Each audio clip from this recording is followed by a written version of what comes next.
Hey, ladies and gentlemen, welcome back to Basic Economics with Joseph. And today's topic of discussion is going to be central banking and war.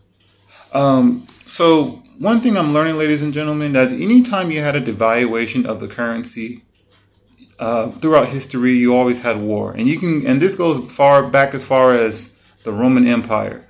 Devalue the currency, you have war, and then when we started having central banking, you started having war.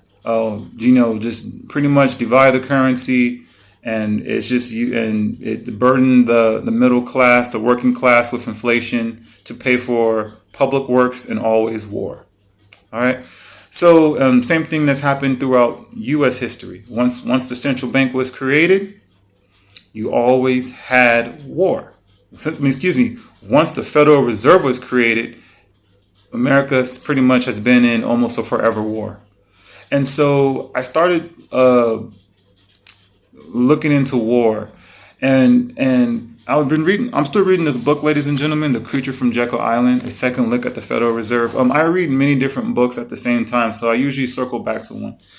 And I'm reading this chapter called "Sink the Lusitania." So those who remember, briefly, it was a ship that was used to go back and forth from Europe and America.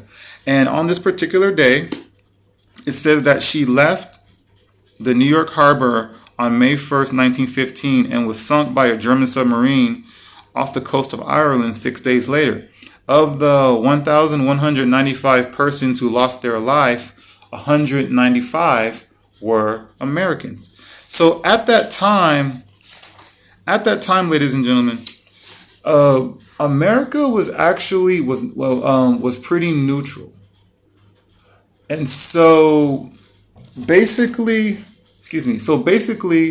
they were pulled into the war.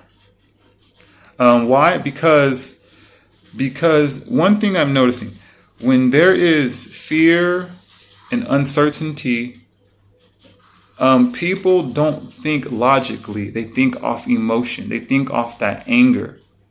And so what happens is governments placate off that fear, emotion, and anger. And so therefore, in this situation, people backed the government to go to war. And so therefore,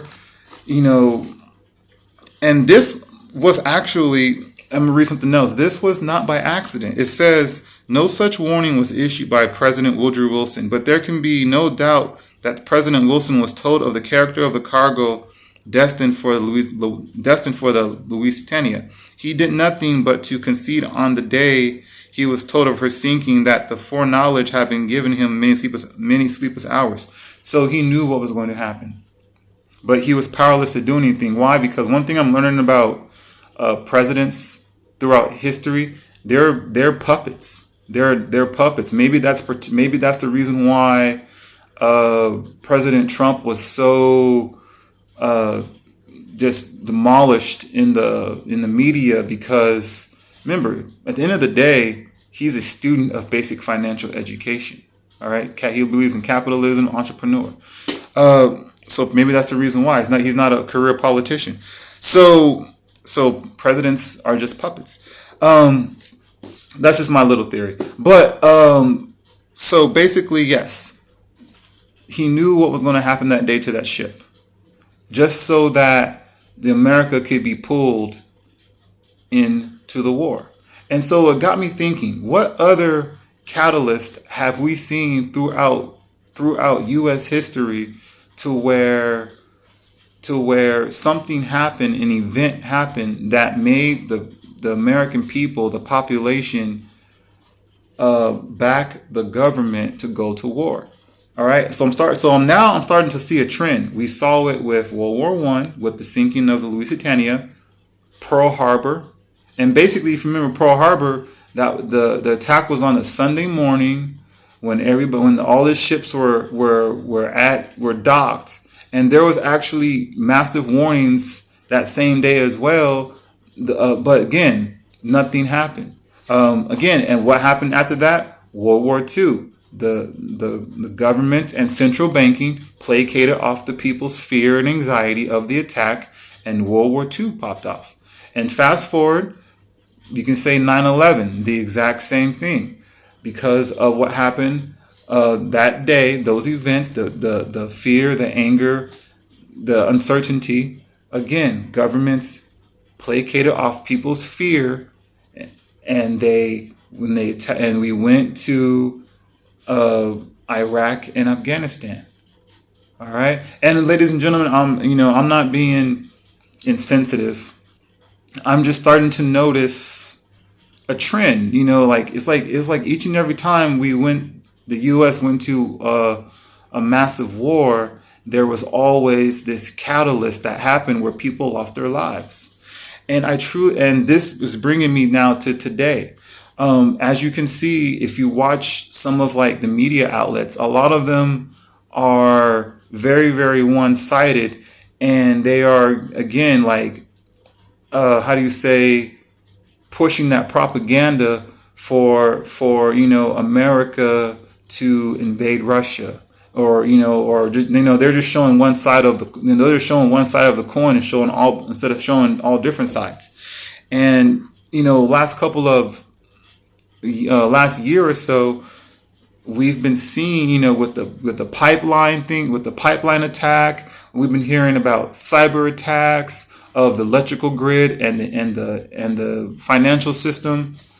I truly believe, ladies and gentlemen, that we are going to have another catalyst. Now this catalyst is not going to be basically, I want to say, hopefully no lives are lost, but it's going to break the infrastructure down. And what's going to happen? The government is going to point fingers again, and they're going to say, "Oh, it was an act of war, that catalyst." And next thing you know, we're going to be fighting Russia. And that's just my opinion, ladies and gentlemen. That's just my opinion. That's what I think is going to happen. I think we're going to have another catalyst in the not too distant future. And also remember, we're at the end of a currency life cycle. And by the way, each and every time we had a massive war, there was always a new monetary system. So let me know what you guys think.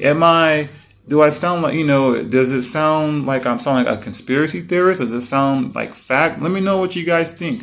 But like I always say, please comment, please like, please subscribe, but always self-educate and educate others. Thank you, ladies and gentlemen. Have a very good day.